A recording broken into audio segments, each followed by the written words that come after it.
Now you know, them they're elements.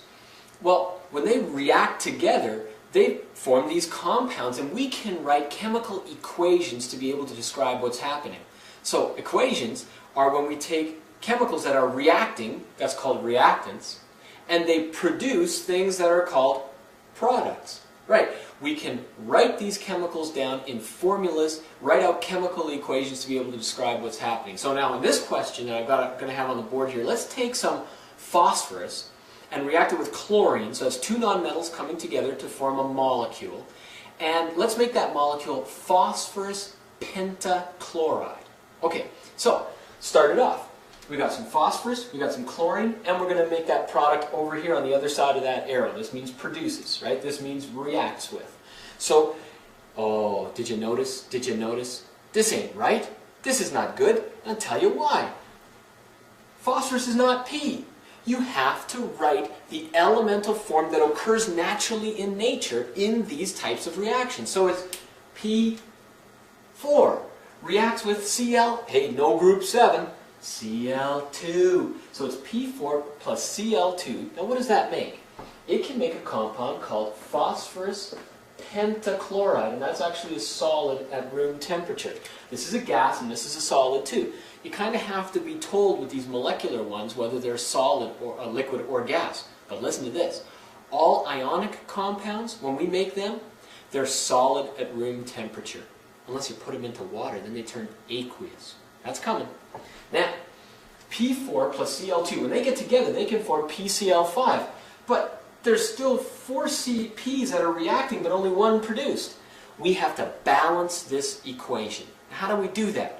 Well, we put numbers in front to describe the balancing. Now, these numbers are actually, they represent the number of moles, but we'll get to moles in a while, and I'll tell you what they really mean. Right now, they're just these balancing numbers or coefficients that we put in front. For instance, if we've got 4 phosphoruses here, we have the potential to be able to make, I'm going to move this over a little bit, sorry, we have the potential to make 4 phosphorus compounds here. So P4 here, we need 4 over here. We don't put a 4 there, we put it in front as coefficient. So we can make 4 of these compounds. But look what this is saying. 2 chlorines make how many here? Well, not 5, but 4 times 5, which is 20. That's not balanced. How do you balance it?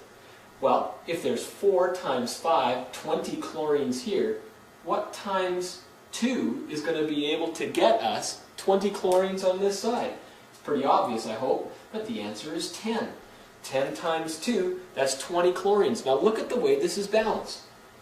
4 phosphorus here, 4 phosphorus here. 10 times 2, that's 10 chlorine molecules, is 20 chlorine atoms. 4 times 5 is 20 chlorine atoms. And this, 1, 10, and 4, we don't put the 1 there, that's the balanced equation for this reaction. Okay, and this one's called simple composition, because we're just taking elements and making a compound. Now let's do a decomposition. Take this compound, iron 3 oxide. Now why is it iron 3 oxide? There's only 2 irons here. What's the charge originally of Fe? It was a 3 positive and the O is 2 negative.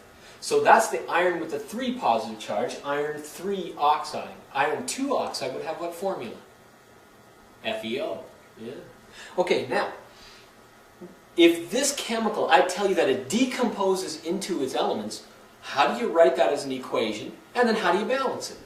If Fe2O3 decomposes, we don't write Fe2 and then plus O3. No. We write down what the elements are in their natural states found out here.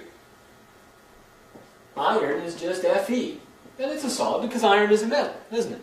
And then plus oxygen. But oxygen is O2, no group 7. It's diatomic. Now, that's iron 3 oxide decomposing into its 2 elements. Now we're going to balance the equation.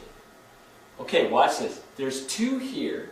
So we could put a 2 in front here, and that's totally legitimate too. Now, I'm not going to do that right now because I'll just end up erasing it. But you can do that if you want to. It's okay. You can erase stuff, you know. 3 O's here and 2 O's here. What's the lowest common multiple of 3 and 2? 6. And so therefore, let's make 6 O's on each side. Does that make sense? Okay. So how do we make 6 O's here? Well, erase that and change it to a 6. No, we can't do that. So what do? You put a 2 in front. Yeah, 2 times 3 is 6 oxygens. So how do you make this 6? Well, we just take a 6. No! Put a 3 in front. 3 times 2 is 6. 2 times 3 is 6. You see, now that's balanced for the oxygens, not the irons though. 2 times 2 is 4. What do? Put the 4 in front. 2, 4, 3, the lowest ratio for balancing here. We always try to get the lowest whole number ratio for our balancing. And that, you can see, 2, 4, 3, lowest whole number ratio present.